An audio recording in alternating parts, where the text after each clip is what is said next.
All right, guys, we are live. This is the Sherdog recap show on the Sherdog YouTube page. We're recapping UFC Vegas 32, UFC Sandhagen versus Dillashaw, UFC Dillashaw versus Sandhagen, whatever you want to call it. I'm your host. My name is Keith Schillen. Joining me, as always, is the senior editor of Sherdog.com, the great Ben Duffy. Ben, how you doing, man?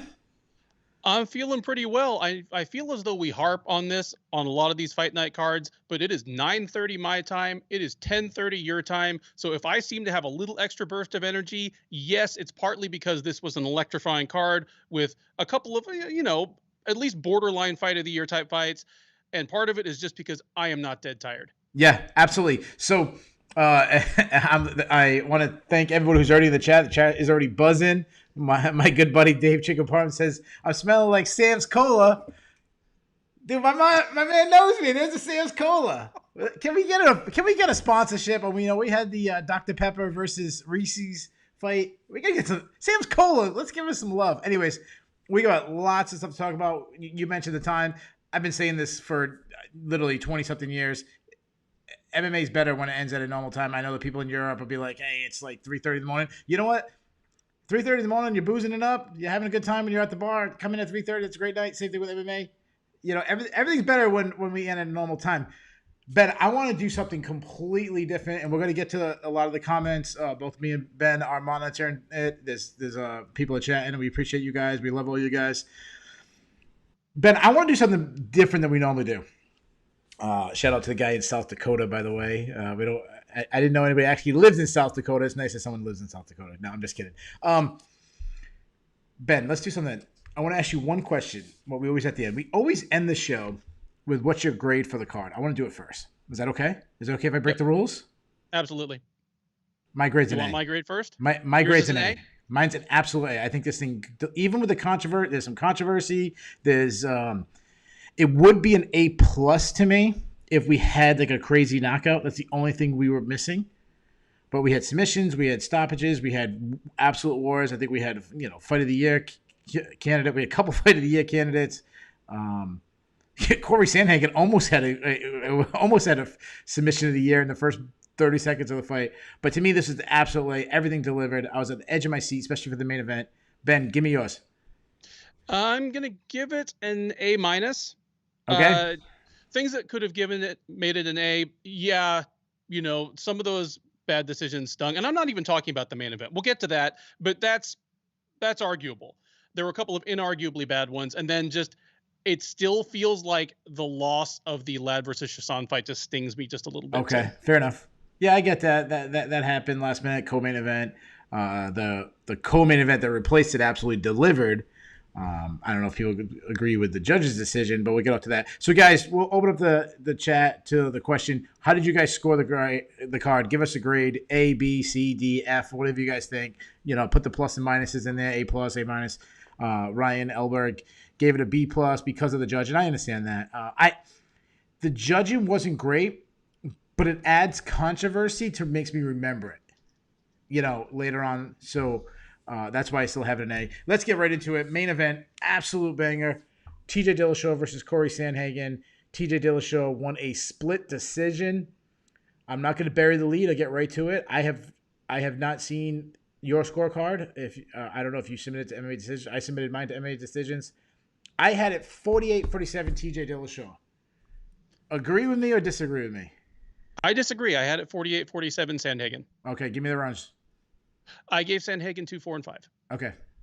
Yeah, that's I understand that. So I gave TJ 1, 3, and 5. Okay, that makes sense to me. The thing is about this fight, I'm never going to call robbery on a fight like this because I thought round 1 to Dillashaw was the only really clear-cut round. Yeah, four to Sandhagen was pretty straightforward to me as well. But really, you could argue all rounds 2 through 5, there was an argument to be had. Yeah, I agree. I gave 2 fairly comfortably to Sandhagen because he briefly rocked Dillashaw. I think near the end of the round. That's the round that Dillashaw got cut open. Stuff like that. But so going into the judge's decision, and I had no dog at that point. I'm not rooting for who's won because a couple of my picks went the wrong way near the end. I did pick Sandhagen on the show. I felt comfortable that TJ was going to win, and I'll tell you why. I was looking at Twitter, and everybody seemed to have it 2-1 for TJ heading into the fourth round. And then, in my opinion, the fourth and the fifth round were very close rounds. And I'm like, all he needs is one of those rounds. Yep. He also had the takedowns. We saw that the takedowns mattered in other fights. That I was very comfortable. Like, betting at that point, like, I would bet, like, yeah, this is going to Dillashaw. Yeah. As soon as they called the first scorecard out and I knew it was a splitter, I was like, this is Dillashaw's. He's got this. So let's do this chat, guys. Tell us. So obviously me and Ben are on different sides, but I think we're both saying like this fight is really close. Like I don't know if there was really much of a loser. Tell us who you scored the fight for. Just you can put one word. You can give us the actual scorecard, whatever you want. But did you give it to TJ? Did you give it to Corey? Just put that in the chat. We're going to try to, talk as much as you want, regardless of whether you think TJ Dillashaw won or Corey Sandhagen. This is what I'll say. The people who hate TJ Dillashaw, and there was a lot of hate for TJ Dillashaw. I think he was a guy that, he's a guy that went from a fan favorite when he was on the Ultimate Fighter with Cody Garbrandt, where Cody played the villain really well, to a villain very quickly with the whole Demetrius Johnson thing, with the calling the ref, complaining, not giving in the DJ knockout. Then, obviously, the EPO thing. It seems like it's pretty split. Some giving it to Sandhagen, some giving it to the show. That's what I expect. Mary gave it to TJ. Our buddy Bus gave it to Sandhagen. But let's be honest, Bass doesn't know anything. I mean, how Bass doesn't know anything? He spends every Saturday night with us. No, just kidding. We love Bass is he's more of a specialist in the middleweight and light heavyweight divisions. Anywhere that who might show up. I'm not going to say his name like Voldemort or he'll show up, but I'm interested in what Mary Chang here is saying. Yeah. Mary says the way I score fights at home are via one rules. TJ won the fight as a whole for sure. The reason that's interesting to me is I feel exactly the opposite. Okay. And I'm not picking on Mary. I think it's an interesting discussion because I feel as though whether you gave 3 rounds to Dillashaw or 3 rounds to Sandhagen was winning rounds based on hurting TJ, where TJ was winning rounds based on controlling Sandhagen. Pressure. Yeah. A couple other guys out there. Ryan gave it to Ryan Ellenberger, gave it to Sandhagen. I'm trying to scroll as we do this. All right, but regardless of who you scored it for and how you feel about TJ Dillashaw, a lot of the haters had to be quiet. Regardless if you still think he lost. TJ Dillashaw, he looked fantastic. He's back. He's 100% of what he was when he left. He looked fantastic, and not to, spoil what's coming later on in the show, but when that final bell rang, I was like, TJ Dillashaw is going on my Bulls list, whether he wins the decision or not. That's so funny. I sat next to my wife and I said, TJ's going on my Bulls list regardless if he wins. I said the same exact thing. My wife's like, what the hell's a Bulls list? And I said, how dare you not listen to our show? But anyways, it was mine. I did it after the third round. I said, if he gets knocked out in the fourth or fifth round, it doesn't matter. He's going on my Bulls list. Now, here's a question for you. Obviously, he's back, at least in the sense of being able to absolutely hang with a presumptive title challenger in Sandhagen. But he didn't look exactly the same to me. And I'm not saying it in a bad way, but the kind of bouncy, lateral movement heavy Dillashaw that we saw in the Garbrandt fights, he seemed to have exchanged that for much more of a straightforward kickboxing approach on the feet. Yeah, I think so. Well, we'd have to rewatch the first round because I felt like early on he was doing a lot of stance switching when he was cutting in, which I love when you come in and you change an angle so the punch comes from a different angle than they expect. While they're trying to back up, they're trying to circle away. You're coming in one way and then he's switching stances mid. That changed a lot, and I wonder if that's because of the knee injury. He admitted to his knee popping out. You see him working on it. The second round he was kind of hopping on it, trying to almost knock a kink out. I wonder if that's the sense. But then I've rewatched a lot of, because we do the preview show. Make sure you check out the preview show that comes on here too. One thing that I've noticed is that he's been sitting on his punches, drawing a lot more power lately. He did that against the Cejudo fight didn't work out for him, as they actually threw down and he was the one who got caught. Ryan Elmer says, completely disagree, guys. TJ did nothing but hang on to the back and land a few leg kicks. And I'm not sure whether he's talking to us or talking to the other people in the chat. Yeah, I think they may just be talking to each other. Yeah, maybe. And so he feels very comfortable in the Sandhagen. My thing is, did Sandhagen hurt Dillashaw other than maybe in the second round he stumbled him? Like, because Dillashaw kept walking through shots and he was the one pressing Sandhagen back. So I understand what Ryan is saying, that it might appear that he was landing, but a lot of his offense, Sandhagen, was jabs. Like jabbing, moving. Yep. And I actually think the guy who was throwing more power shots and landing more power shots, I actually think was TJ. TJ landed his switch left hook a lot. So when he came in, he was in the orthodox stance. He would come in, while he was coming in, he would, in mid-move, switch to the southpaw and then throw like a looping overhand left. He landed that punch a lot. It really is a beautiful punch. It's a beautiful combination, because as their brain is trying to switch to your stance switch, and they're seeing your shoulders are switching from your left hand being front to hit left hand back. So it almost looks like the right hand is throwing a punch while you're switching. So the brain has to look at their right hand. You come back around the other side with the left hook. It's a really beautiful combination that the teachers are really well. Dominic Cruz actually does the same combination. I know I don't like to compare them two because I think they're really different, but Dominic Cruz does the same thing a lot. He does a stand switch. So I thought Dillashaw looked good. I thought his movement was pretty good. I loved very early the crowding the kicks. Yes. That became a thing of Sandhagen's that completely disappeared after the first round. You didn't see any kicks. Kicking. No, he still did. He still tried the flying knee. He still tried some spinning attacks. But the actual kick game, which could have been a really big factor for someone as big as Sandhagen is, and that really went away. I also give him credit. Like when he had the bloodied up eye, he was like holding his right hand trying to protect it. I give him credit for that.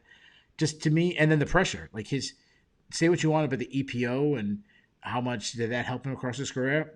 If he's tested and there's no EPO in the system, there could still be days and this and that. That to me, that goes out the door, because even if you think Corey Sandhagen won the fourth or fifth round as you did, he's competitive in those matches. He's the fourth or fifth round. He's not slowing down. He looked the same to me. I thought it was the same TJ Dillashaw that left, and he wrestled a lot more than, which would slow you down. He wrestled more than he has in any of his fights in a long time. Speaking of a long time, I think the best thing I could probably say about TJ Dillashaw is this is how I would have expected him to look in summer of 2021, even if he hadn't been gone for the last 2.5 years. Like, I don't think he's slowed any more than you would just expect a bantamweight to have slowed from age 32 to 35. Sure. Like, he looks as good as he ever did, like the lapse of time taken into consideration. Yeah. So we already gave away that TJ is going to be on our list for the Bulls. One guy who, and I'll give this away, one guy who's not going to be on my Bears list, and if you guys don't understand what the Bulls and the Bears list is, the Bulls and the Bears list, basically it's a stock market thing. We'll get there. If it's good. Yeah. I think guys they'll figure it out. Yeah. So Corey Sandhagen is not going to be on my Bears list, even though he lost, because to me, his stock did not go down. I think he looked good. I think there's a lot of people that thought he won. I'd say probably 50% of the world watching thought he won.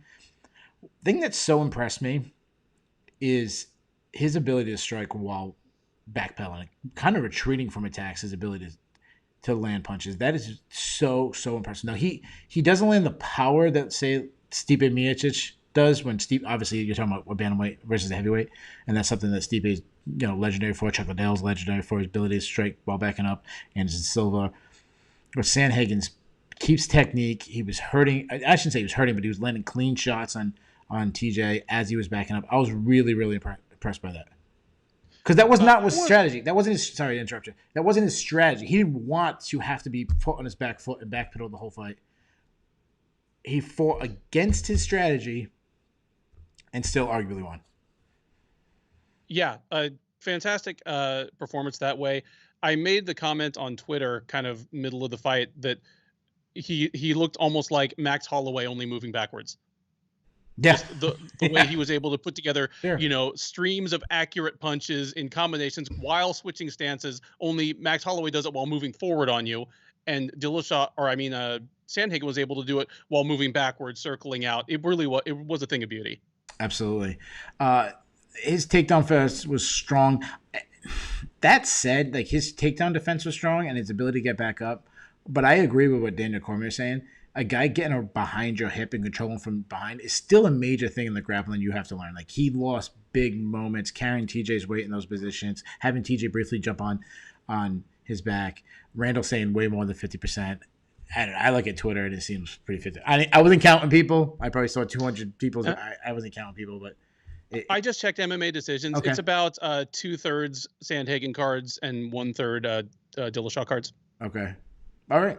Yeah. But let's there you be go. honest. Let's be honest. MMA decisions, they hate TJ. I'm just gonna say I don't know. That's true. I don't know. I had it for TJ. I mean, so fine if you want to say 60-40 or 70. I don't know. Whatever. It was extremely close fight. They could go either way. And I actually think, and this is gonna be weird for me to say, it's not often where I would say the older fighter winning is good for the UFC. Obviously, you want the younger guy, you want to build a star. But what I'll say about this is I don't feel Sandhagen's stock went down at all. I think with people thinking he won, that has built other people in the past, made them more popular than they should be. Like think about like Alexander Gustafsson against John Jones, how his stock rose. Dominic Reyes against John Jones. Like, people that lost really close. Johnny Hendricks versus George St. Pierre. Like they became more popular. I feel like in a sense, if there's a lot of people think he's winning, he'll become more popular. But also now you can have the old champ coming back to get the title. He never lost. And you just added another body into an already loaded division. You can get maybe 1 or 2 more good years out of TJ. And then you still got 5-6 years out of Corey Sandhagen. I think it was like the perfect. And then it's, an incredible war that maybe TJ wins the title and they run it back for the title. To me, it's just such a fantastic night for the UFC. As far as the main event. Now, not talking about the rest of it, just strictly the main event. Yeah, I agree. I think the UFC has to be pretty happy with the outcome of the main event. Sandhagen's still not even 30 years old.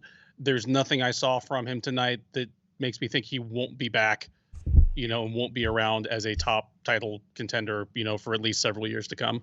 Yeah. Let me ask you this. The spinning attacks, the flying attacks, does that help Sandhagen or does it make him worse? I think it helps. I mean, none of those led directly to a takedown that I remember. A couple of them landed. I know a spinning one did. I'm spinning Okay. at one point because I remember it was like right in the middle of the cage. TJ took him down, but okay, maybe one. But I mean, several of them landed, and his willingness to throw them was something Dillashaw, had to take into consideration. He couldn't just go, heedlessly running in at Sandhagen's hips, which if Sandhagen had stopped doing that after the very first try, he probably would have been able to do. There's a lot of moving parts there. Even if none of them starch his opponent like they did to Frankie Edgar, it's one more thing the opponent has to worry about. And if it's a wrestling conscious opponent like Dillashaw, I think it's a good thing. Like, I don't think that hurt Sandhagen at all. Yeah, I think it's going to be matchup. It's depending on who it is. TJ, I don't think that helped him. I don't think the spinning attacks and the flying attacks helped him. If it's a different person, it's a striker. Obviously, Marlon Moraes, obviously Frankie Edgar, stuff like that. And it's easy for me, hindsight 2020, saying, "Oh, of course it was great against Frankie Edgar," and then saying, it wasn't good against TJ. I do like that he abandoned him late. And in your opinion, he won the last 2 rounds. I thought he won one of the last 2 rounds. The other thing we talked about before on the preview show, we said that we really didn't like the way the matchup was promoted. We didn't think they gave Corey Sandhagen enough credit, that there was all the focus was on TJ Dillashaw. To me, obviously, that was I shouldn't say it's the right decision, but it worked out for them because the guy that they seemed like they wanted to win won. Yeah, and now, I mean, the UFC just has to hold its breath and cross its fingers for a few weeks and hope that Dillashaw's test results all come back negative. And if they do, then they get to paint this as an unadulterated redemption and success story for somebody who, I mean, really is one of their more recognizable and marketable fighters in a division that could certainly use it. Yeah, I also think TJ did a really good job in the post fight, giving a soundbite. We've had moments in MMA that a soundbite alone makes people excited about the card. Like a couple ones that come to mind, I think of Chael Sonnen, Anderson Silva, you absolutely suck, or George St. Pierre to Matt Hughes. I wasn't impressed with your performance. What other ones we have? John Jones, get your shit together. Yep. Nate Diaz, Conor McGregor, taking everything I work for. I feel that, I don't know, we'll see. But Daddy's home bitches, I feel like if I'm the UFC marketing, I'm really happy with that. I'm thinking, whoever's the champion, I'm showing I'm showing highlights. I'm doing the promo. I'm showing the highlights of the champion. Then I'm showing Daddy's home bitches, and then it's TJ. That's I just feel like that's a absolute gold marketing moment for TJ. Yep. Let me ask you this. Let me ask a question. TJ's legacy took a huge hit in the last 2.5 years. Sure. If TJ somehow wins the title, did he save his legacy? I think so. I mean, all you can ask of a fighter, unless you're one of these weird hardliners who thinks fighters should be banned for life the first time they test positive for anything, all you can ask him to do is not test positive anymore and keep winning fights. This was a good step in that direction. This is a good step towards deflecting the idea that all of his previous wins, which, as we discussed on the preview, his calling cards were movement, cardio, furious pace. It's really easy to blame that on EPO because that's what EPO gives you. It gives you cardiovascular endurance. It makes your body make more red blood cells. If he doesn't test positive anymore and he keeps winning fights, that not only builds his future, the rest of his legacy, it does redeem the achievements that are already in the books for him to a certain extent. Yeah. Well, you're talking we got a lot of spammers in the channel. We must be doing something right. A bunch of terrorists showing up, I guess, and tell them to go to their website and get your computer hacked or something. Yeah. So let's talk about the matchmaking. TJ says he's going for the title, but if it takes a while to get a title shot, he's willing to fight a top 5 guy. You're in charge of the UFC. What are you doing with Dillashaw? What's his next matchup? I will answer this for both these guys. I think they should just fight the winner and loser of Jan versus Sterling. Even if that makes a rematch between Sandhagen and Sterling, I'm here for it. Yeah. See, I didn't think so. I would definitely do. I mean, I thought the winner of this fight was going to get a title shot no matter what. I think obviously there's a interesting backstory. It's a fantastic side. I mean, you can't make a bad matchup at bantamweight as it is, especially near the top. So, I would do Dillashaw versus the winner of Sterling versus Jan. Now you're going Sandhagen versus the loser of that matchup. I'm going a little further down. I think you match him against another legend. Let him get maybe a title fight off of beating a legend. Like, don't knock out the next contender. Like, I feel like you have a 4-way thing going on with Sterling, Jan, Dillashaw, and Sandhagen that can kind of play out for a while in the title matchups. That I don't want them to touch each other until the title from now on. So I would use other guys to get these guys. Or maybe a Jose Aldo, maybe Dominic Cruz. I mean, I like any of those for like Sandhagen. The Sandhagen Cruz stylistic matchup's already been there. Dominic Cruz will sell a fight with his mouth anyways. That I would like to. You tend to be a purist where you tend to put like the best guys against each other. I'm matching them as somebody who felt like Sandhagen won this fight, so I'm not pushing him quite down the ladder as far. I understand that the UFC probably will, and that's fine. Yeah, so you tend to match each other by where they stand in the rankings, how skill set. I tend to match. I have a little bit of the boxing background on me where, the guy's your star Oscar De La Hoya is coming off a loss. Okay, let's get him in a fight that he's going. Like, I kind of do that sometimes. I know that. Like, some people like that, some people don't. I tend to look at it from you tend to look at it from a fan's perspective. I look at it from the promoter's perspective. And especially because Sandhagen is young and he has been generally healthy, I'm especially fine with it. Yeah, get the guy another fight. Even if he walks in, against an Aldo type as a pretty substantial favorite, I want to see the fight. And he's young enough that even if he were to like take a silly loss in his bounce back fight, he'll still probably be back. Yeah. He's not a 35-year-old guy. Yeah. Allen agrees with me on the matchups. It goes back to Mike when he said, he threw a couple names out there, said matching any of them against each other would be fun. It just goes back to what we always say, like matching the top guys from 135 to 170. It's impossible to make a bad matchup. Jan Ron, I apologize if I said that name wrong. He doesn't like the matchup against Cruz. I understand. He said Cruz just slows down, ages a lot. Yeah, that's the point. Like you look at it as like, oh, Sandhagen's going to kill him. Don't do that. And I'm saying it as like, yeah, Sandhagen's going to kill him. Do that. Like get him over. Use Cruz as a spring. Put Cruz and his cadaver tendons in the cage with Sandhagen and just let the chips fall where they may. Yeah. Anything else we should talk about in the main event? No, I think we've given it its due. Yeah. Just either way, if you like the decision, you hate the decision, just enjoy the fight. Like rewatch it. It was an absolutely fantastic fight. I think it could be a candidate for fight of the year. I think it was that good. I think it delivered. I think I was literally, figuratively, I'm using literally right on the edge of my seat, like going like last 2 minutes, whoever wins is going to win it. Last minute, last 30 seconds. Oh my God, 15. I remember the last one. I said 10 seconds. I may land something big. They're going to win. Like I was that excited seeing how this fight was going to run out. So, yeah, just enjoy the fight regardless. Speaking of, I do have one last thing about the main event, I guess, because Vintage just popped in and said, "Let's keep it a buck." I assume that's how the kids are saying, "Let's keep it 100." TJ destroys Yan. I know you hate making off the cuff predictions without doing film study, which is exactly why I'm going to ask you to do so. Do you favor TJ over Yan 3 months from now, or over Sterling, over Aljamain Sterling? Yeah, that was my first thing I was going to say is how do you know he's fighting Yan? that was the first thing I was going to say. Second thing, no, I don't.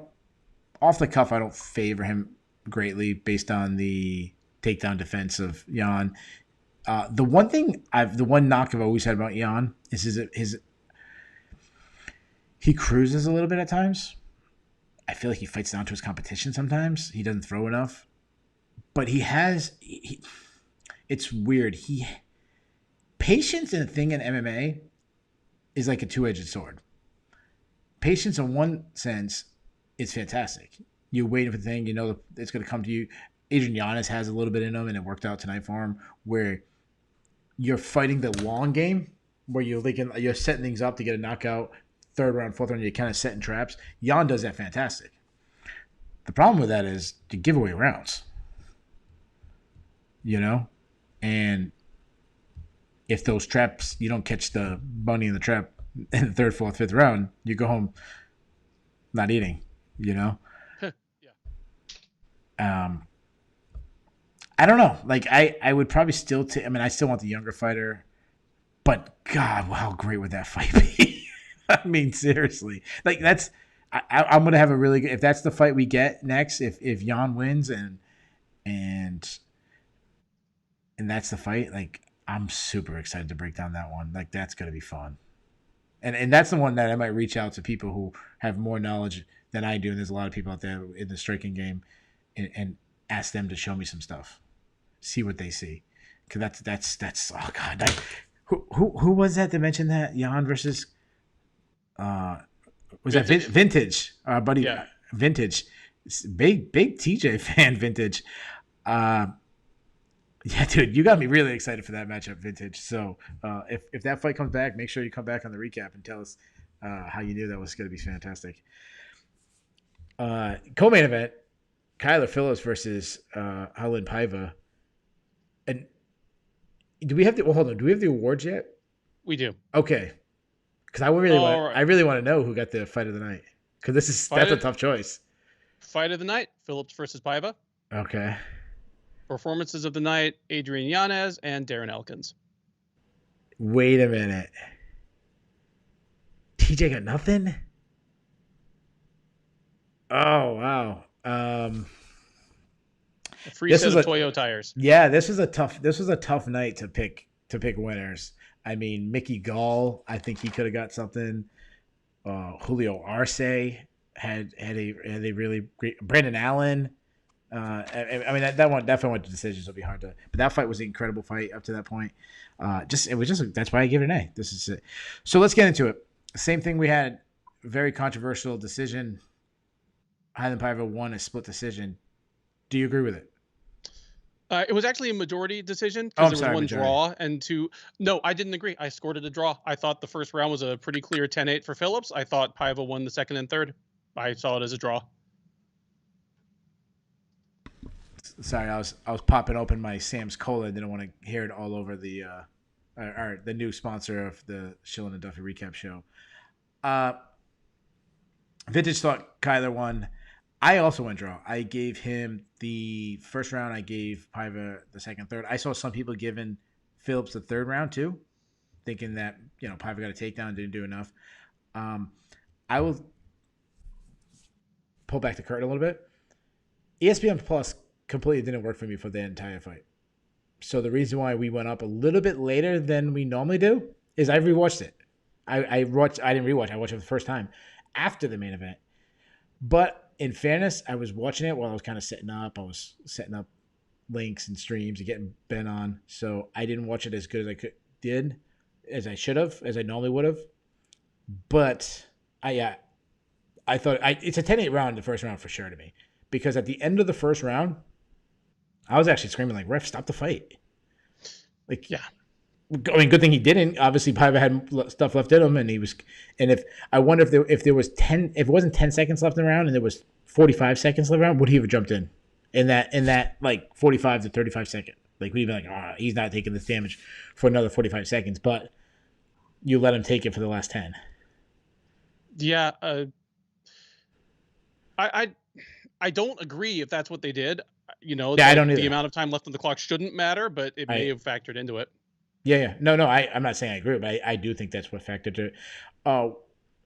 One thing I'll say this. So Kyler Phillips tired down, and he's going to get a lot of the Michelle Pahea type hate when you tire down. When you're doing fun stuff and you win by a spectacular knockout, everyone loves you. But when you do fun flying knees and spinning back fists and I love I love how DC described it. He said follow the accident. Like he just wants a collision and he's just going to keep doing it. But when you do that stuff and you tire down, then it's like, how stupid are you? Why would you do that? Stop doing that. That said, despite tiring, he was still fighting pretty damn hard in the third round. I'm not mad at him for getting tired. I'm mad at him for not finishing the fight in the first. I think if he had buckled down just a little bit more, he could have finished Paiva in the first round. Instead of doing the flashy stuff. Instead of just sat down. Yeah. I mean, he landed a couple clean right hands that Paiva was really hurt. Yeah. Well, Mary Chang is pointing out in the chat, if Tagnoni was reffing the Paiva Kyler fight, he would have called it off. No, I tweeted that. I was like, Chris Tagnoni would have stopped this fight 3 times by now. I'm sure we'll get to that at some point this evening. But yeah, I mean, I'm a little frustrated at Phillips, but he is super young, super talented. If these are the worst strategic mistakes he makes, he's got a very, very high ceiling going forward. Yeah. Vintage pointed out that he couldn't even get on a stool. Like he sat down, and I was sitting, and mind you, this is me knowing the fight goes to a decision. Like I watched it afterwards because of ESPN not working, but I was trying to put my brain at that time. Like I was trying to pretend like I didn't know it's a controversial decision coming up. And I'm sitting there, and I'm like, his corner should throw in the towel. He can't even get up. He's about to go out there and get knocked out. Because that's what my brain would have said. He's going to walk out and get knocked out. It's going to be fights we've seen in the past. I'm thinking of Mike Davis. Who's the guy Mike Davis knocked out cold when I was like, dude, throw in the towel. Like, he's done. And I can't remember Who it was now. He fights in he's a regional guy. He's been a regional guy forever. I also think of who's a Beverly Hills Ninja guy. Jordan Williams. Jordan, yeah. When he went against Jordan Wright. Jordan Wright, thank you. Yeah, when he went Jordan against Joaquin Buckley, and everyone was like, dude, he's done. Throw in the towel. And his corner still let him go out there just to get brutally knocked out 30 seconds. Like, that's what I was expecting to see. because he looked like he was done. He was getting pounded out. He was hurt. But I'll say this. We both scored a 10-8 round. I don't think Phillips looked as bad as I expected. Like, I thought he was going to be much more tired, and then that's why Paiva won. Paiva looks good at 135. He does. He was at least not undersized compared to Phillips. Yeah. Thomas the Mike Gifford. Davis, Yes, the Mike Thomas Davis Gifford. victim, Thomas Gifford. Yes, good. Thank you, Alan. Yeah, thank you, Alan. You're the man. Yeah, I agree. The other thing I want to say before we move on, if this was Pride rules, Kyle Phillips wins, right? I'd say, well, if it was Pride rules, that first round would have been 10 minutes, and Yeah, that's true. That's Paiva true. would All right, probably sorry. still be unconscious right now. Sorry. One championship then, where you're grading the whole fight, not round by round. Mm-hmm. Like Phillips wins. Yeah. Right? Yeah, I would say. Do you we're gonna get the Bulls and the Bears now, but and Phillips, do you feel different about him moving forward? Like, is this bad of a loss, or A lot of it depends on how Paiva looks going forward. I mean, this was Paiva's first fight at 135. There were tons of question marks about him.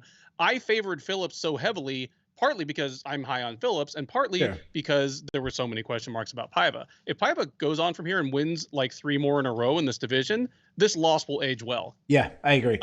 If Paiva washes completely out of the UFC in 3 more fights, this is not going to look as good. So, I mean, that's kind of a cop-out of an answer. Sure. When you're fighting such a wild card, that's got to factor into it. Yeah, and Paiva's a guy that both of us have liked a lot when he was a flyweight. Like, we liked him. He wasn't the guy that we look at. Like, I liked him in that division. So his only problem was he weighed 129 pounds. Yeah, that helps when you're a bantamweight. You know, if I would like Derek Lewis even more if he fought middleweights, but still weighed 260. He didn't lack for power. He got takedowns when he was able to get takedowns when he really wanted to. He was at a speed disadvantage, but everyone is at a speed disadvantage against Kyler Phillips. Yeah, and he didn't, like you said, he didn't seem outpowered in the grappling. In fact, a lot of times when guys move up in weight, they put it on the wrong way. They carry in like a little extra fat. They kind of gas a little later. That wasn't the case. Like, he actually dug deeper and he looked stronger in the third round. Mm-hmm. Ryan's saying he feels the same way about Phillips. He made some mistakes, but I think he still has a bright future. I actually agree. I think he has some mistakes that he can fix. One, conserve his energy. Like, he doesn't have to go 100 all the time. He could, put the, you could put the car at 80 and still be cruising down the highway. That's how I feel about him. Like, he just a little bit adjustments. I still really feel really good. And I actually agree kind of what you were saying. I feel better about Paiva moving forward. Like, to me, this win says more about Paiva than it says about Phillips. And again, it's another great guy in the 135-pound division. So just a really good night for 135-pounders. Before that, I don't like this. I don't swear often on this show. But so if you guys do not like swears, if you're sitting next to a young child or whatever, you might on mute for about 10 seconds. Darren fucking Elkins. Jesus Christ, Darren Elkins. Okay, now you can turn the volume back up. Pause it one more time, guys. Darren fucking Elkins, dude. Like, can we? I know we call him the Damage, but like, his nickname should just be fucking Darren fucking Elkins. Like, how do you not love this guy? How could someone not love Darren Elkins? Like, I want to be friends with Darren Elkins. Like, we're media members and we got to be biased, and I try not to root for fighters and this and that. I don't give a shit. I want to be friends with Darren Elkins. The only person I can think of that wouldn't like Darren Elkins is someone who has a tattoo removal service. And he's like, "Why ain't you called me, man?" Yeah. Like, that's the only person I could think of who wouldn't like Darren Elkins. Yeah, that's right. Yeah. So listen, we run this, like, I have access to the Sherdog Fight Finder, and I know you do too. Can we sneak in real quick before Jay Petrie would kill us? But for like maybe an hour, we sneak in and just change his nickname to fucking Darren fucking Elkins. Just screen cap it real quick, and then I'll see what I can do. So Darren Elkins was put in pretty much every submission possible. Like, what it felt like to me was, you ever go to a jiu-jitsu class and the instructor like is not satisfied with saying like, all right, we're gonna go to this move, we're gonna teach you this one move. Instead, he wants to show you like the 27 variations off of that move, and then you don't learn any. But he's like, yeah, and from this move, you can go right to the triangle like this, then you go right to the arm bar, then you go to a Darce, then you can go to a freaking knee bar, then you can go to a Indian rug burn and the baseball choke, and like that's what Derek Minner was doing to Darren Elkins. Darren fucking Elkins. It's fantastic. I mean, honestly, I think we probably both. I expected Minner to just empty the whole kitchen sink onto Elkins and have it just not quite be enough. And even though that's exactly what I called, it exceeded my expectations. Partially because Minner did such a good job at it. That's right. Like, he's always been a guy with like a really good, nasty, fast front headlock series. You know, he'll do the guillotine or, you know, switch to a Bravo choke or whatever. And then really good, fast back takes. Even though he was clearly way smaller than Elkins, like the way he was able to control him on the ground, like that was one of the wildest first rounds of scrambling I can remember in a while. It was great. Yeah. Yeah. We both said it was very similar. Like we both said, I expect Minner to win early, Elkins win late. And then when it happened, it was so much better. I never thought that Darren fucking Elkins, like, legacy could grow more. Like, he's a cult hero to the, like, MMA fans. It just, man, we are living in Darren Elkins' world. And I don't know. I have nothing. That's all I have on my, all I have on my notes is when it came out, shot out of the cannon, and holy shit. That's it. That's my notes. That's pretty much it. You gotta love Elkins also as being one of those, he knows what he is. Sure. You've got a lot of guys that, you know, winning their second in a row after a 4-fight losing streak at age 37 would be like, I'm ready for a top 15 opponent, this, and that. He's just like, I don't have any names. Yeah. All these guys are better athletes than me. I'm tough and I'm going to keep coming. It's just kind of like a featherweight Tim Means. Yeah. I know what I am. I can still beat some of you fools. Just, you know, I'm going to snap some necks and cash some checks. Yeah. And shout out to Mary, who's such a classy woman. She didn't even spell out the F word because she's a classy woman. I apologize for like that. I apologize for swearing in front of you, Mary. Yeah, Darren fucking Elkins. That's all I'm going to say. His career, I know this is going to happen. Like, he's going to lose 5 fights in a row. His chin is going to be completely gone. He's going to get brutally knocked out. It's, 5 years from now. But I'm always going to remember this. Like, this one, the knockout of who's the European guy there? The one that the knockout he gave. Like Mirsad Bektic? Mirsad Bektic. The Mirsad Bektic come from behind. Sorry, guys. I'm still going crazy over Darren Elkins. I can't remember people's. For some reason I can't remember fighters' names tonight. The main event probably should be the most talked about thing of this card, but I don't expect it will be. I think the most talked about thing of this card is going to be Maycee Barber's win over Miranda Maverick. Maycee Barber won a split decision. I'm utterly shocked. I hate throwing the word robbery around, but I think this is a robbery. I think Miranda Maverick clearly won the first 2 rounds. That's the problem to me. Like, this is a robbery in a way that the main event and even really the co-main event weren't, because each of the 3 rounds was so clear cut. Sure.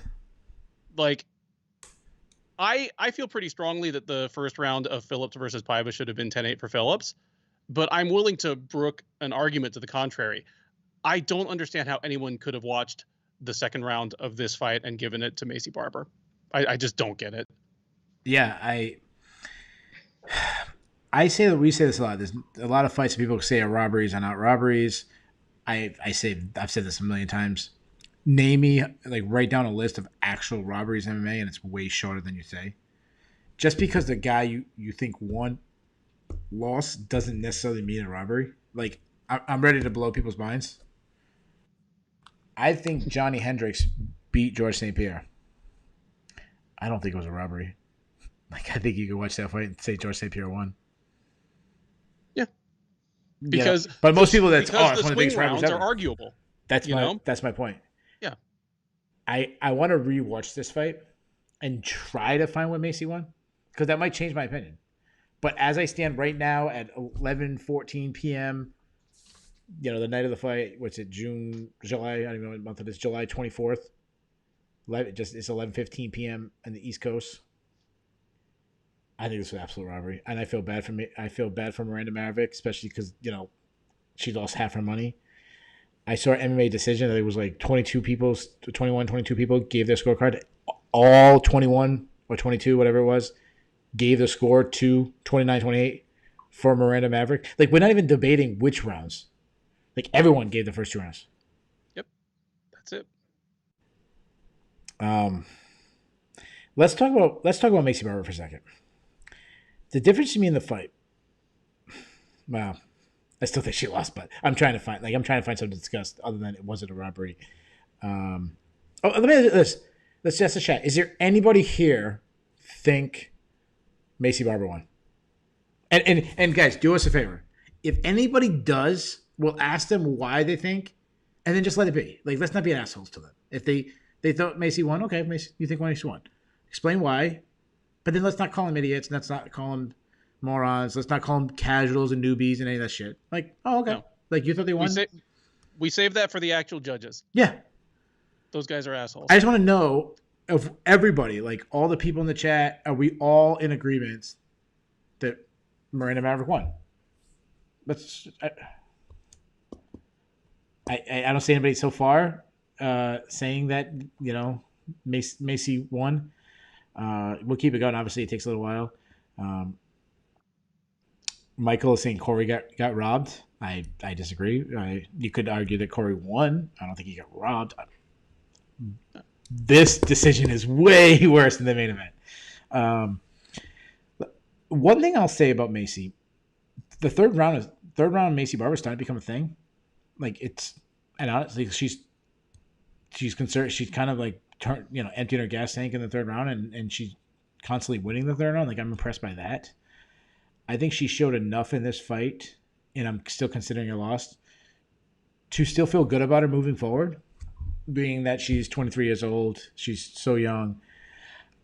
I also felt like in the second round, when they started clinching, that's when Macy started building confidence.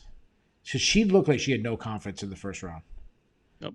And then when she got her confidence, she became a completely different fighter. I can see that. And it's interesting because initially the clinch exchanges weren't even going her way the second round. But just by being there and not getting tossed onto her head or getting shucked off and punched and kicked some more, it did seem to build her confidence. I can agree with that. Some guys asking if Sherdog website is still active.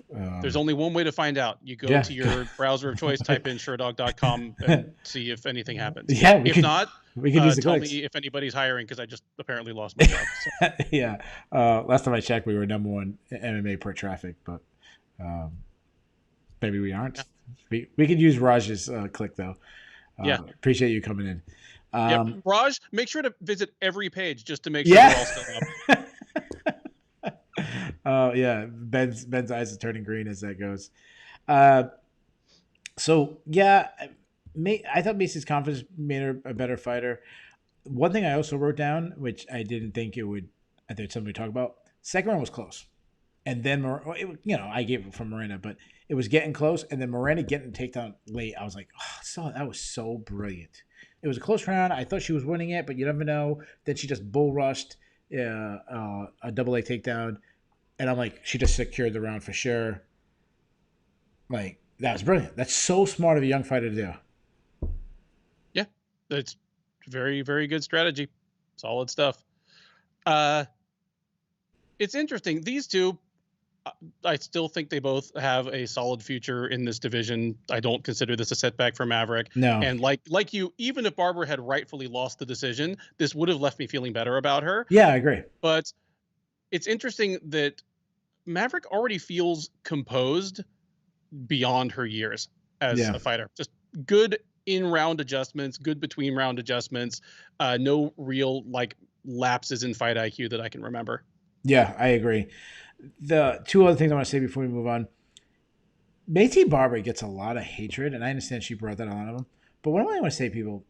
Don't hate the fighter because of a bad decision. Like, the fighter didn't score the fight. What she's supposed to say, like, no, I shouldn't have won. Like, no, I'll give you my money. Like, what's she supposed to do? Yeah.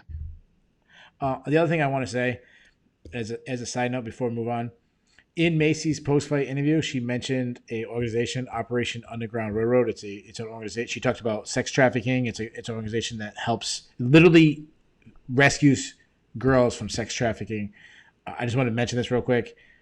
I know this organization from my day job. It's an unbelievable organization that they're saints that are saving human beings, which sex trafficking is a way, way bigger problem than people realize. It's not just, in Russia and China and India. It goes on in America. It goes on in the South American states, Africa, pretty much everywhere in the single world. There's sex trafficking. There's sex trafficking going on in your neighborhood and you don't even know it. So, you could hate the decision, whatever you want.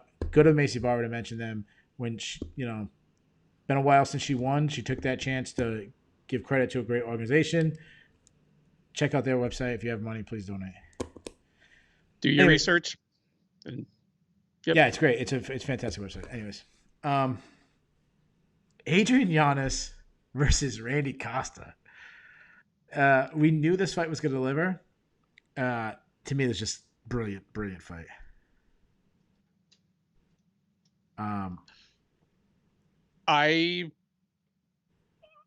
What a fight.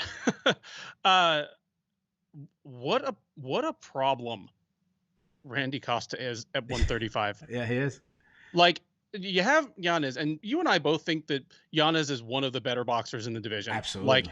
Like outside of those top 5 or 7 guys, he might be the best boxer in the division. Like, once you get past, like your Jans and Sandhagens and down to the level of unranked fighters, he probably is like the best boxer in the division. And he was so out of sorts. He could not deal with the movement. He couldn't deal with the odd angles that the jabs come from.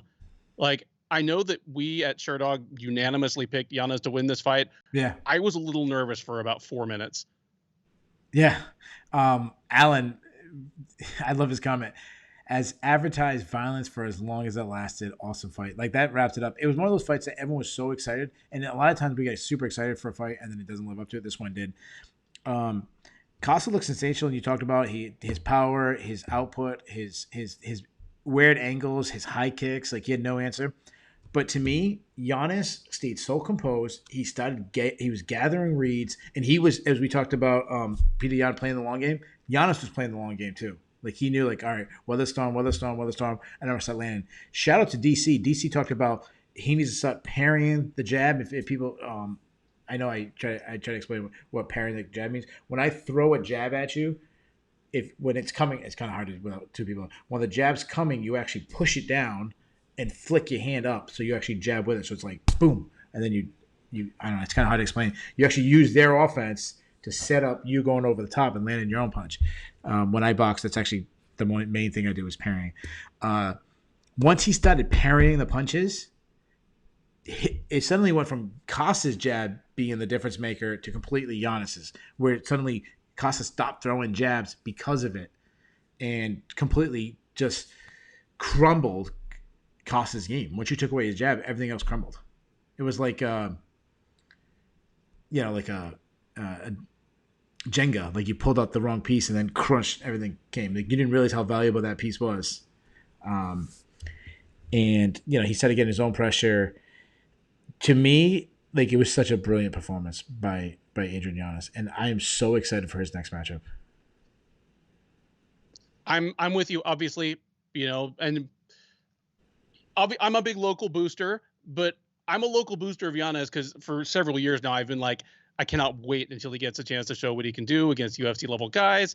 He had a couple of losses back at like the LFA level that even then I was like, hey, he lost that fight fair and square, but this is a fight that he probably won't lose, 3 or 4 years down the road. Yeah, he's fantastic. Yeah, and Allen mentioned that this fight made Costa, who has not much experience at all, feel really good long term. I totally agree. Like, when I say everything fell apart from the jab, that's not an insult on on Costa at all. It's just that's his number one setup. Like everything builds. There's a lot of fighters that if you take away that jab, you're gonna take away so much parts of the game. So I wasn't trying to insult Randy Costa. And in the battles of the two locals, it was Houston versus New England, Southern New England. In Houston, that's where Ben's from. Obviously, from my accent, I'm from Southern New England. And yeah, Ben, have at it, man. Your town is beating our town up. Hat tip to Jay Petrie, Sherdog associate editor. If you don't read his column, Fight Facts, you should, because it will make you the smartest MMA fan in your circle of friends. Here's a free sample for you. Adrian Yanez is the first fighter ever to start his UFC career with 3 straight knockouts in the bantamweight division. Wow, there you go. That's a great stat. Make sure you tweet at Jay all night asking him to change Darren Elkin's nickname.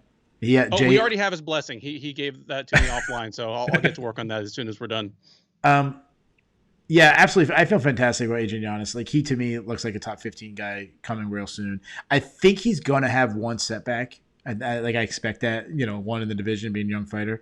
So I think it's going to be one of these weird losses. You'd be like, wow, how did he lose to fill-in-the-blank guy? But 2 or 3 years from now, I expect him to be in the top 15 rankings. And you know what? We might be talking about a rematch with Randy Carter. Like, oh, I want to see a rematch with him and Adrian Yanez because I think they both could be up there. Speaking of young guys, Brendan Allen versus Puna Soriano, battle of 2 young guys. I said beforehand that I was on the fence with Brendan Allen. Like, I didn't know if Brendan Allen was good or not, and it really frustrated me. He's one of the guys I really don't have a good read on. I have a good read on Brendan Allen now, and it's Brendan Allen's good. Were you surprised at how good his striking looked? Or did you expect that? No, I didn't expect it at all. Like, if you told me it was a 15-minute affair of striking, I would have, and that Brendan Allen would have tried one takedown tape and didn't get it, I would have thought Soriano would have beat the shit out of him. And there was moments where Soriano looked like he was going to put him out. But I was so impressed with Brendan Allen's chin, which is something I was questioning before. Mm-hmm. But to me, I don't say this often. We don't talk about experience. I think, generally speaking, I think experience is a little overrated. But I talked about, I was worried about Brendan Allen, like being so young and having so much fights. Those experience is really starting to build him into a much better fighter. He stayed so relaxed and composed. And to me, it came down to 3 things. Like, he won this fight doing 3 things: a jab, obviously those body kicks, and some step-in knees. Like, those 3 things, Puna Soriano had no answer for. And why I'm saying I think the experience of Brendan Allen worked for him, because once he said, like, he was kind of struggling trying to figure out with the power and everything of Soriano. Once he started landing the kicks, he's like, oh, this is the range I could win in. He just kept, for the most part, he kept the fight in that range between the jab, the kick, and then when Soriano was coming forward, let me throw a step-in knee, like, just to kind of push him back. Like, those 3 things, and he won. Well, Soriano, we talked about Kyler Phillips saying you don't have to drive 100 miles an hour. Like, same thing with Soriano. Like, stop loading up on everything. Like, he just has natural power. He doesn't have to load up on anything. And if he just – and, like, throw some of your wrestling in him, man. Like, you're a good wrestler. Sneak in that takedown. Like, I didn't like that too. So between loading up and everything and not sneaking a takedown, I still like Soriano moving forward. I just think he's got to make just a little couple adjustments and be right back in there. I agree. I was a little concerned. I wasn't even concerned with how tired he was as the fight went on. That's going to happen when you're built like he is and you push the pace early on like he is and you're taking those body kicks like he was. But he seemed to kind of run out of ideas on the feet. He has a pretty limited vocabulary of strikes that he throws really hard and really fast. And when Allen was just, had a good jab and used that step-in knee to kind of keep Soriano from crashing into his preferred boxing range, he didn't seem to have any answers for it. Yeah. So he is going to have to go back to the drawing board a little bit, because if that's the tool set that he's going to bring to his future fights, there's going to be a hard ceiling on it. Yeah. And I think Allen is a guy who always looks to wrestle. And I think he realized how good a wrestler Soriano is, that he felt more comfortable standing with him.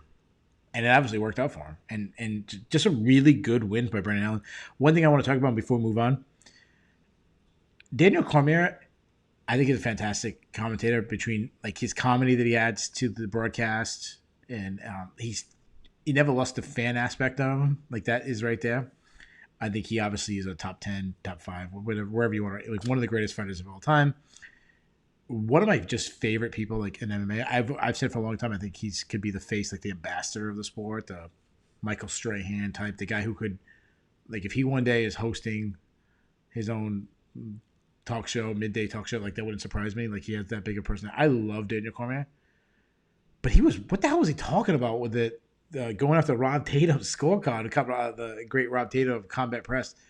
What the hell are you talking about, dude? Like Yeah, 1919 was everybody's scorecard.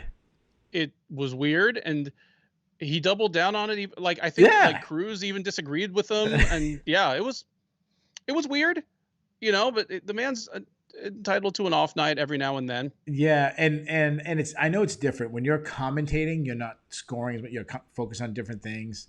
It's a little different. Like I tell people, ignore my scorecard of the co-main event. I was kind of setting up and I was watching, but yeah, it was weird. And he contradicted himself because he talked about how close the first round was. Like, oh, it was anybody's round. And then like 3 minutes later, it's like, oh my God, it's definitely, 5 minutes later, I should say, oh, it's definitely 2 rounds of nothing. I'm like, no, I think I saw everybody having it 1-1. Anyways, moving on. Speaking of moving on, I think it's time for us to move on from Ian Heinisch in the Sherdog rankings. Yeah. Nasruddin, and help me out with the last. I struggle with the Russian last name. Imavov. Yeah, I was going the wrong way on that one. Imavov picked up a second round TKO. I'm going to make a statement and tell me if you agree with this. And it's okay to disagree. Ian Heinisch needs to stop wrestling. Which Ian Heinisch's strength was his wrestling has actually became a weakness. And what I mean by this is his wrestling, and I said this when he defensive wrestles, but now I see it in his offensive wrestling. His wrestling tires himself out, but doesn't tire his opponent out. I can agree with that. Okay. Because that's what I saw in this fight. Like, he came out with a very heavy wrestling game plan to start. He just simply doesn't have the gas tank anymore. And we see a lot of wrestlers late in their career stop wrestling. And it's because wrestling, you need the gas tank to back it. And as you get older, you don't have it. You can think about like a guy like Tyron Woodley, who basically stopped wrestling at the end of his career. Josh Koscheck. Fedor Emelianenko. Dan Henderson. There's a lot of guys. It's hard. Mm-hmm. I think that's what's going on with Ian Heinisch. I agree. He is a dude. You look at him. He carries a lot of muscle on his frame, and it's just not his style. I still think he's a good wrestler, but there are wrestlers who are good at making the other guy carry their weight. Like talking about, especially about MMA wrestling, where the fence is a factor. There are wrestlers who are just good at making the other guy carry their weight, and the wrestling wears the other guy out faster. In fact, it's kind of a Dagestani trademark. There are guys that aren't. There are guys that wear themselves out trying to wrestle, and they are usually muscular American wrestlers. It's usually your Koscheck types that will wear themselves out. And so everyone's like, well, Koscheck fell in love with his knockout power. It's like, no, Koscheck fell in love with like not sucking wind. Yeah, could be. Yeah, I mean, it might have been that he fell in love with his knockout power, but it might have been exactly what you're saying. Like, it sucks to wrestle. It tires you out. You're right. The other thing I'll say, I've said this before about Ian Heinisch. I've never seen him actually wrestle. Like, I know he wrestled in the NCAAs and was very decorated. The Olympics is coming up. I'm going to give you guys a really quick education. There's 3 types of wrestling. Folk style, that's what you see in high school and NCAAs for Americans. Mm-hmm. Then you have freestyle and Greco. Those are the 2 you see in the Olympics. I'm going to ignore Greco for a second. Freestyle is a lot on you. Now, there is ground wrestling, but there's a long periods of time on the feet. Some folk style wrestlers, and I think folk style is the best wrestling. I think is the most complete. I wish it was in the Olympics. But folk style wrestling, there's some guys who are fantastic folk style wrestlers. They can't transition to freestyle because it focuses a lot more on the feet and a lot less on the ground. I have a feeling that Ian Heinisch would have been a really good folk style wrestler, but not a freestyle wrestler. And what I mean by that is he's not a strong takedown artist. He doesn't have a good entries. Yeah, he kind of struggles, but he kind of scrambles. And I feel like he probably was a guy who got on top and had a good series, whether it would be legs, whether it be tilts, whether it be, and I know people who don't listen to wrestling, like, what the hell are you talking about? Ben knows what I'm talking about. Whatever it is. Like, he had a series on the ground that he was really strong at. and that carried him. That doesn't work in MMA. No.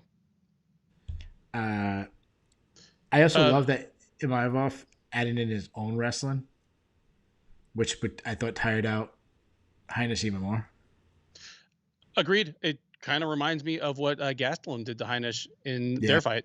And that played out exactly the opposite of how I expected. I expected that they would wrestle a lot and that it would wear out Gastelum faster because, as Jay just pointed out to me in our Slack chat, Gastelum is one of those guys where his wrestling has tended to wear himself out, but it's even more extreme for Heinisch. Boz said in the chat that Imavov is legit good, though. He's got a high ceiling. You're preaching to the choir there. Keith and I both picked Imavov in this fight, even though he was the slight underdog. We felt he had this one, and I did not pick him to just, bust Heinisch up and knock him out in the second round. But yeah, we had him in this fight. He tired him out with the wrestling, and then he started pressuring with the striking. But I love that he pressured, but he stayed calculated. He knew, don't get too close where you can grab a snatch single, something like that. Stay calculated, throw long strikes. Everything that he threw was long jab, long, straight right hand, teep kicks out of the middle. Nothing that gave Heinisch a chance to kind of get back into a clinch area, even though I still think that he got pounded and just beating him to the punch. I thought it was a brilliant performance by Imavov. I agree with Bass. Really, really, really good win. Yeah, people were picking Heinisch over Gastelum. I did not. I picked Gastelum. I've kind of been off the Heinisch bandwagon. His story is incredible. His story is back absolutely incredible. I know they're talking about making a movie and all this. Obviously, it would be so much better if he actually won the title or something. But I did an interview with him once, and then we talked. I'm not lying. We talked for a half hour off air. Fantastic human being. Just to me, I don't believe in his skill set. I don't think he's that good of a fighter. Let's move on. Speaking of a guy who's not that good a fighter, Mickey Gall and Jordan Williams. If you told me there was a first round stoppage, I would have been like, wow, Jordan Williams knocks out Mickey Gall. That didn't happen, my man. We've been patting our backs on how we read fights tonight. We're gonna have to. What's the word we gotta do? We gotta eat some crow on this one. Definitely gotta eat some crow on this one. When I say this, I don't want it to feel like I'm taking anything away from Gall's performance, because I was obviously super hard on Gall in the preview leading up to this. I kind of went in for some comedy and kind of styled on him a little bit. So I don't want this to sound like I just have sour grapes because my pick was wrong. But Williams looked terrible. Yeah. I don't know if it was the first time weight cut, but just kind of just barging into range against a longer striker and not setting anything up. Williams just ran into Gall's strikes all night. It was just bad. Wait a minute. Did we say we? I honestly don't remember this. Listen, I'm 39 years old. I'm getting up there in age. Did we say we'd apologize to Mickey Gall if we got this wrong? Mickey Gall, I apologize. With the possible exception of the Sage Northcutt win, this is actually the best win of your UFC career. It is. Your job is more than safe. I mean, you are now 6-3 in the UFC. You are more than the bread truck guy. You are more than the CM Punk guy. You're still not even 30 years old. So you're making incremental improvements from fight to fight. You're physically stronger than you were 5 years ago. You're a sharper striker than you were 5 years ago. Ben Duffy was dead fucking wrong about this fight.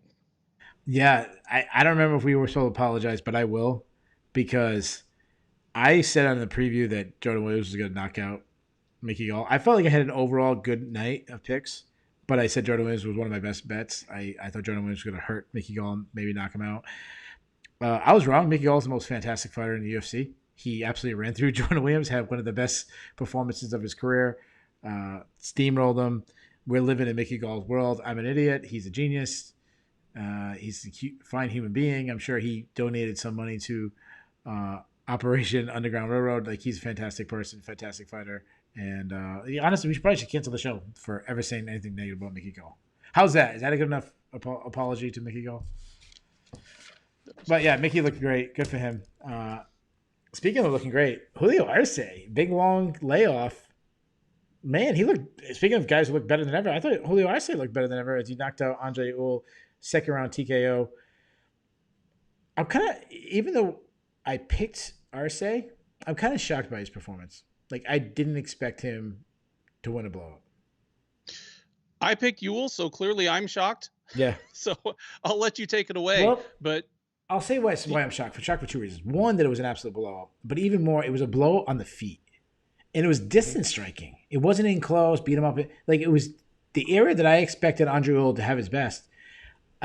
The pressure counter striking from Julio Arce was incredible. He was forcing Ewell on his back foot.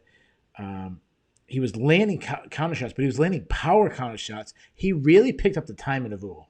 Like, he said, all right, he's going to throw this long punch. I'm gonna slide by it, and then I'm going to throw power hooks, 3-4 of them. And he was landing them over and over and over again. He didn't, anytime Ewell attacked, he didn't take a step back. He held his ground, just used his head movement, land power shots.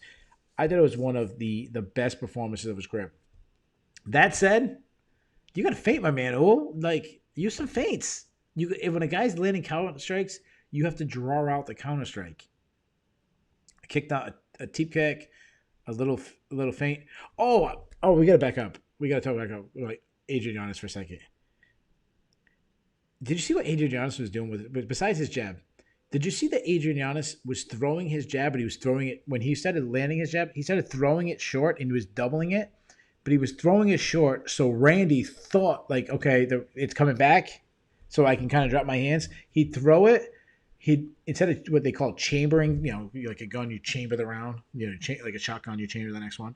Instead of bringing the punch all the way back in, he was jabbing and then just reloading just a little bit and then throwing it back out. So every single time Randy Costa, blocked the jab, back up, he's getting hit with the second one. Absolutely brilliant move by Adrian Yanez. I got to point that out. Like, that's the stuff that I get super excited about when I see. He's going to be – I can't wait till I spend even more film time talking. When Adrian Yanez is a big fight. But anyways, back to Julio Arce. The only gripe I have about this fight is I actually thought the stoppage was a little early. I don't think it was a terrible stoppage, but I think it was a little early. Do you agree or disagree? I agree that it was early. Ewell was hurt. He was. But at the time Tognoni jumped in, I mean, they were 5 feet away from each other. Ewell was, I mean, he appeared to be recovering. It was a weird stoppage. It probably didn't change the outcome of the fight, as Arce was just marking him up. But I'm sure both fighters in this situation would rather have had an extra 5 seconds and a cleaner finish at least. Yeah. And sometimes when you jump in early, like you mentioned, you jump in early, he might have stolen a incredible knockout by Julio Arce. And besides that, Julio Arce steps back and lands like crushing left hook, and it knocks out out cold. Maybe Arce is getting the bonus now. But nobody's getting $50K for, like a weird confusing stoppage. Yeah, it wasn't even like one where he was like pinned against the cage and trying to flow. It was like he had a little bit of space. It seemed really weird. Again, I'm not upset in the sense that it would have affected the outcome. Like, it seemed like it was going to be inevitable, but you never know.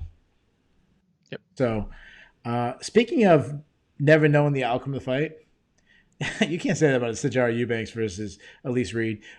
There's a reason why Sijara Eubanks was a huge favorite, despite going down to 125 for the first time since she was on the Ultimate Fighter show. She looked sensational. She looked like we expected her to. I thought it was so smart. Like, even though she probably could have beat her up on the feet, Reed had shown some skills on the feet, kind of struggled on the ground, took her right down, worked a heavy top pressure and jiu-jitsu game. Her jiu-jitsu, in my opinion, it looked like if you walked in a jiu-jitsu room, it was like a black belt versus, I don't want to say white belt, but like a blue belt. Like, okay, I'm going to hold you down, I'm going to control you, I'm going to work this move, you're going to be completely defenseless, and then I'm going to finish you. Didn't rush anything. To me, great performance by Sijara Eubanks. This is one of the worst mismatches I've ever seen in the UFC. And it's a shame, but Reed is a strawweight who 3 fights ago was an atomweight. She's taking on someone in Eubanks who Eubanks would literally have a UFC championship belt on her shelf, except for the fact that she didn't make weight. So the only reason Eubanks isn't a former, she maybe no. Nico Montano. I think she would have beat Nico, but maybe not. Okay, Sorry. The Sorry only to thing be that sorry to be like that guy. Sorry to be no, that guy. I was that guy for a second. uh, I apologize. but like, if she's able to make 125, she is instantly a top shelf flyweight against a woman who's never fought at flyweight before, is 4-0, and is small even for a straw. It was a horrible Yeah. mismatch. All credit to Eubanks for just, hitting the layup, punching it in from the 1 yard line. You can screw up even in a squash match. Just, ask any fighter in the UFC who's lost is like a minus 800 favorite. I was most impressed, honestly, that Eubanks showed up, made weight, looks physically different. Yeah. She looks different than the Eubanks that used to miss weight at 125. Like, Yeah. all of a sudden, Sijara Eubanks has a six-pack and like deltoids. Yeah. She looks like she's actually made changes in her diet and training. And I know she's 36. Yeah, she's 36. She's 36.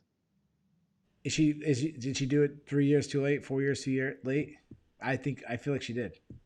Well, maybe for her own like long-term legacy, but ultimately, if she can make 125, she is much better than the 500 fighter she is on paper. Yes, I agree. Well, you know how it is. So two things I want to remind you. So like Sijara Eubanks looked incredible, but there's two things to remember. One, she beat up Elise Reed. And two, Sijara Eubanks has looked incredible at other times. And then the next day, she looks like a terrible version of Sijara. Then she loses to Betchka Hare. Elise Reed obviously has to go down. If she sticks around the UFC, her next fight needs to be at 115 for sure. And she's got to, besides the step down in weight class, she needs to step down in competition too. Like, say what you want about Sijara Eubanks, Eubanks.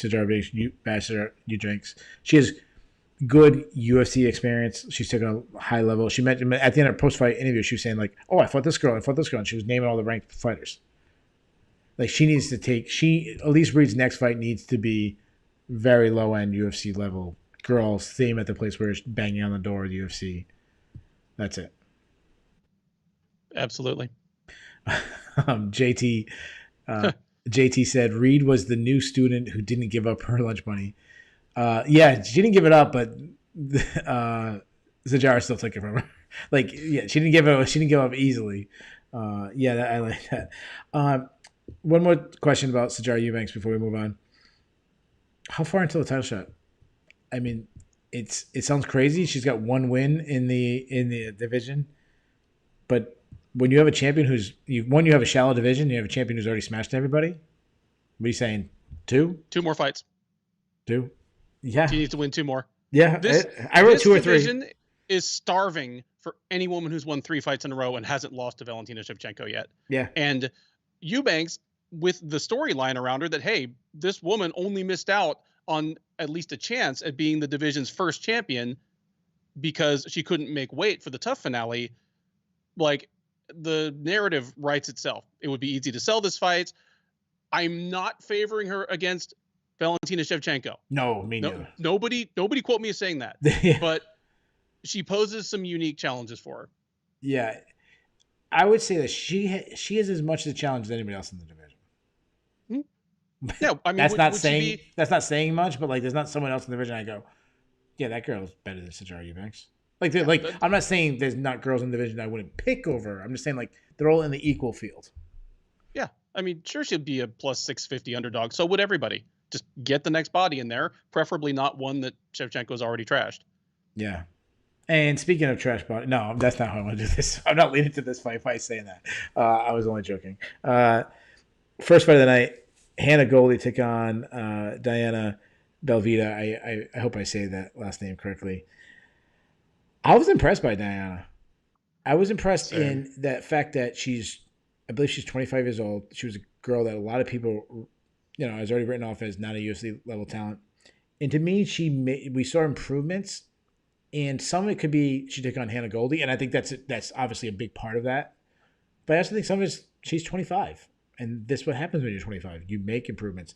I saw a girl had much improved takedown defense.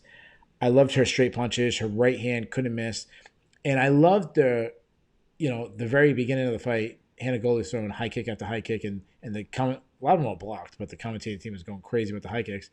And Belvita's like, okay, I don't want to be in that range. And then she started sliding into the pocket more. Went from the kicking range to the punching range. And once he got into punching range, it was a mismatch. I mean, she was landing power shot, but I mean, she hurt, almost knocked her out in the first round. I thought that would have been that you could have almost Chris Dione could have jumped in and stopped that one. I don't know. I don't remember who the referee was, but. And the other thing, and I'll let you jump in.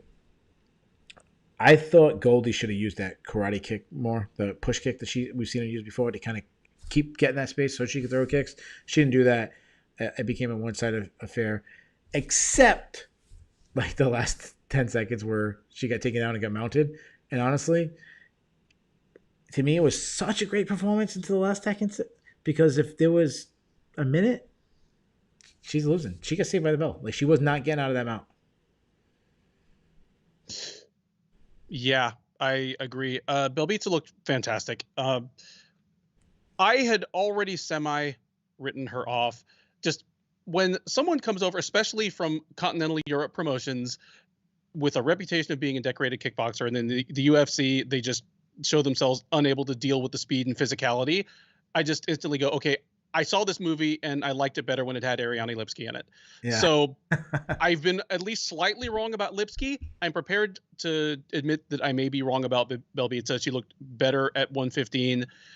At as young as she is, she's probably still just growing into her full strength, like just in terms of musculoskeletal strength. So even if she hangs out at 115 for a while and does well and ends up moving back up to 125 later in her career when she's physically better suited for it, those are both options. And I haven't even completely given up on Goldie. Like, I don't think she's I don't think she's a future top 10 fighter at either of these weight classes, but there are some women that she can beat. Yeah, but she had a baby with Alex Nicholson, so I don't really trust her IQ. As a fighter, I have not given up. I'm talking about her IQ in the ring. I mean, how? Oh yeah, Anytime I can take a shot at Alex Nixon, I will do it. Dude, fire away. Yeah. So Bass asked, is Hannah Goldie the KB Bueller, Maurice Green, Alan Baudot of this card? For those who are listening for the first time, the ongoing joke with our buddy Bass. Yes, but she has a fans only page, so that helps her. I maybe Elise Reed might be I think Elise Reed actually might be that, but it could be her. That's it, man. We did all 11 fights. We did have canceled fight between Macy Chiasson versus Aspen Ladd. That was one I was looking forward to. I guess they say Macy Chiasson got a hairline fracture in her leg or something. I know she had a hairline fracture. She said. That's I don't know, but that's a little concerning as well for a fighter that young to, all of a sudden be nursing serious leg injuries after each fight. So yeah, it's just so weird for a fighter to almost fight with a hairline fracture, some kind of injury to a leg going into fight. Like, I swear I've never heard a fighter have any kind of injury to their leg and actually fight. Yeah, well, if they did, they would certainly be well advised not to start kicking tons like right off the bat, Hey, maybe Connor's onto something. Maybe the UFC stopping me from doing it now. Maybe that's what's going on. So you go, guys. We covered all the fights. Let's get into the Bulls and the Bears and the cut list. Do you have anybody for the cut list? No. Yeah, I wrote down Hannah Goldie, but then I realized I wouldn't be able to do Alex Nicholson jokes. So yeah, let's keep her off. I would. She'll be back. We can throw in some more Alex Nicholson jokes. When she fights again. Shredded. Like, that's the other thing Bast asked. Like, is she Maurice Green and Alan Baudot and KB Bueller? No, she's absolutely shredded. She got like bigger muscles than Maurice Green. Yeah, she's more like the Ariane Carnelosi of of the South. Yeah. So no one made the cut list. For those guys wanting the cut list is a list that me and Ben make together where we believe someone who fought on the card should no longer be in the UFC. You have to be on both of our cards to get on the official cut list.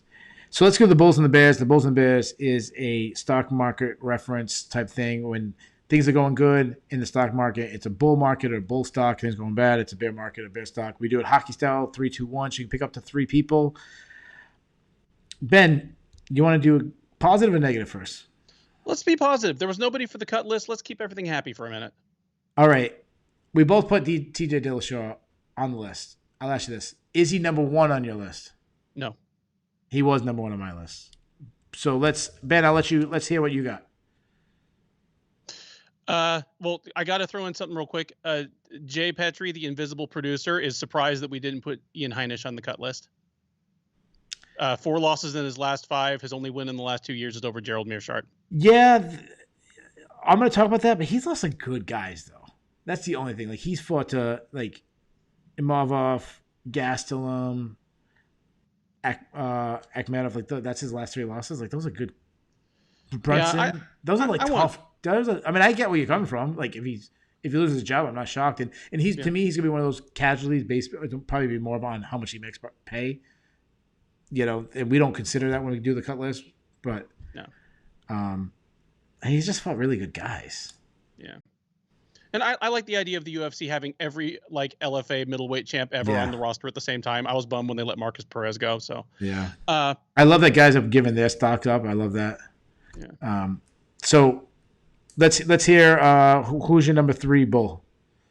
Oh, my number 3 bull is the losers. Outside of the first couple fights, like everything from the Allen versus Soriano fight on up, I feel as though all the losing fighters acquitted themselves pretty well in their losing effort. Well, I mean, for one, I feel as though a couple of them should have won, but Randy Costa did not hurt his stock with me. Neither Maverick nor Barber hurt their stock. I even feel better about Derek Minner. Like, he was able to do the Derek Minner thing for longer than I expected. I expected 2 minutes of that, and I got like 6. To even put Darren Elkins in those spots is impressive. Yeah, like Kyler Phillips, I thought, that fight should have been a draw, but I wouldn't have had Paiva on my Bears list either. I thought, and then obviously Sandhagen, I thought won the fight, but even if, even if he had won, I wouldn't have had Dillashaw on my Bears list. Like basically all the losing fighters from the prelim headliner on up, the losing fighter, I thought like did really well for himself. And that's rare on a UFC card. Yeah. Usually those main cards are full of people stock just going. Yeah. Number 2, Adrian Yanez. Yep. Like there's passing the next test. I mean, he was favored in this fight. He was like minus 200 favorite.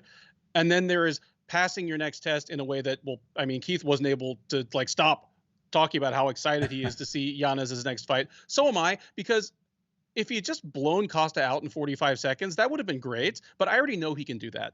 To see him make in-fight adjustments when he was clearly stymied for the first 3/4 of the first round, and then just turn the jets on and put away a really good fighter in Randy Costa, who might be a future top 15 guy himself for all we know. Extremely impressive stuff. And he was supposed to be my number 1 because like Dillashaw was my number 2. But Dillashaw. There wasn't much Dillashaw could do other than win or at least acquit himself well. He did both. He acquitted himself well. He looked as good as he ever has, really, especially considering the competition. There was no softball here. Sandhagen is a guy who, if a few things had shaken out differently, might have had a title shot coming up. It would only have taken like an injury to somebody. And Dillashaw just immediately inserted himself right back into the top 5. Yeah. And again, in a way that he wouldn't have if he'd just blown Sandhagen out in half a round. Yeah. Like, he took Sandhagen's best fire. He made adjustments during the fight. Like, he looked fantastic. Yeah. I mean, Dillashaw was my number 1. I'm gonna leave him off the list now because we said it in the beginning, at the end. You said everything, so I'm gonna make up a new list. My number 3, Brendan Allen. This is the guy that I didn't pick him. I thought he looked sensational, but not that he won, but how he won. The guy's never really been known for his striking. Put on a really good performance in the striking against the guy that was supposed to be favored in the striking. So he's my number 3.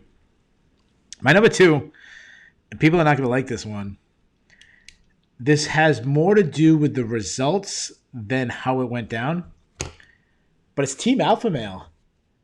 They had 2 fighters fight on the card, brand new Macy Barber and Highland Paiva. They both won.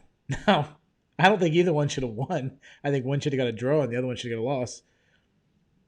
But they both came home with checks, and Uriah Faber is probably at a bar right now celebrating his team's victories. So Team Alpha Male stock went up. And my number 1, besides TJ Dillashaw, but this is my new number 1, I have 3 words to say why this person is my number one. Darren fucking Elkins. There you go. Let's do the Bears. These are the ones that had a rough night. We still do it again. 3-2-1. My number 3, Jordan Williams. He's now 0-2 in the UFC. He got absolutely ran through by Mickey Gall. This is the same Mickey Gall that looked terrible against an absolute shot Mike Perry. I know the argument for Mickey Gall is that he has a much better UFC record than I think he should have. Like he actually has a good record. But not a good night for Jordan Williams. My number 2 is Jay Petrie talked about, Ian Heinisch. He lost 4 of his last 5. He has lost the good guys, but I think he's also, there was a time when people thought he could be an upper echelon middleweight, a staple in the top 15. That is clearly not the case anymore. No knock on off, but just not a good night for Ian Heinisch. And my number 1, it's the judges. Between the draw and the Macy Barber one, they really, and I know a lot of people think the main event too, but not a good night to be a judge. A lot of people very upset. I don't know if Dana's there, but if Dana's doing a press conference, I'm sure he was asked about the judges right away. Not a good night for the judges. Let's hear your Bears. Those are actually my exact 3. And because there were so many losing fighters who did well for themselves, I couldn't even really pull alternates. I will say the only one I'd throw in on top of those 3 would be Andre Ewell. Okay. Like for it's fine that he lost to Arce. He was an underdog, even though Arce was coming back from like 2 years away. But for Ewell to get the worst of it in the one place where I expected him to have the best advantage, like distance striking, and for the reasons you mentioned, just not throwing feints, not a great look. Like he's got a lot of individual tools, but he has yet to put them together into like a really complete performance. I think that shows everything he can do, and that's fine for a while, but the prospect tag wears off eventually, and maybe you're just not that good a fighter. All right. There you guys have it. We did the entire card. We did the cut list. We did the Bulls and Bears. If you missed the beginning of the show and you want to know that grade, I gave the entire card an A. I thought it was fantastic. If you missed it, for some reason, if you missed the card and actually watched this, I don't know why you would. Make sure you watch all the fights. I was not bored a single moment of the entire card. You gave it a A-, correct? I gave it an A-. For me, a bad decision actually ruins the fight. It's like having a great meal in a restaurant and finding like a hair in the bottom of your plate. Like after you've already eaten the meal, you're like, I'm disgusted now, and it makes me feel bad about the meal I just enjoyed. Yeah. Like that's a bad decision for me. So there's that. And again, the fact that I really did want to see Lad versus Chasson.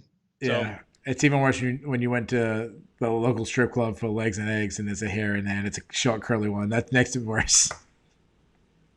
All right. Sorry, guys. It's after 12. I'm like a gremlin. I get a little crazy.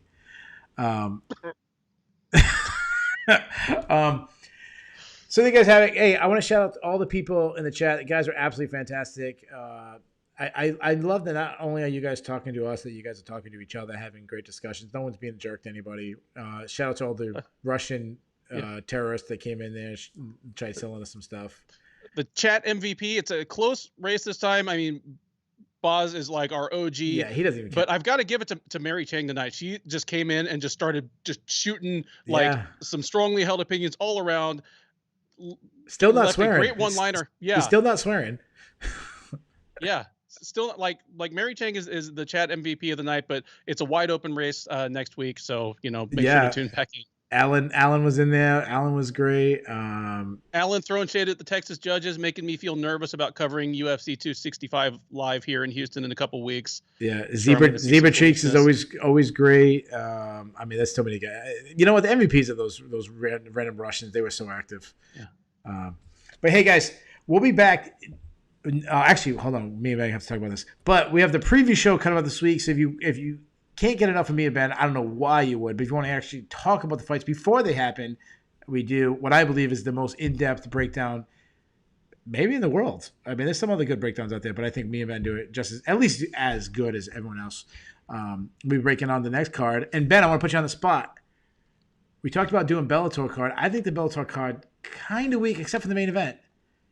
Do you want to give the people a bonus main event, Pitbull, just add it right at the end of the show. We'll make our predictions on Absolutely. Pitbull and AJ McKee. But that's a Absolutely. fantastic Bonus fight. content coming. We'll talk about Pitbull versus McKee, as it is possibly the greatest fight on paper that Bellator has ever put on. So yeah. Yeah, I agree with that. I'll say this. It is heading into July. I was looking at the entire schedule, and it was my favorite fight in the entire July. I'm in. So yeah. So we'll do. We'll be previewing all the fights of the next UFC card and giving you a bonus one because we love you guys. We'll be breaking down Pitbull versus AJ McKee, the finals of the Bellator Featherweight Grand Prix. Until then, guys, I'm Keith. Thanks you guys for chatting with us. If you're listening to this after the chat, next time, you know, if you're not watching this live, next time jump in right after the show. We'll be doing it live. See you then, guys.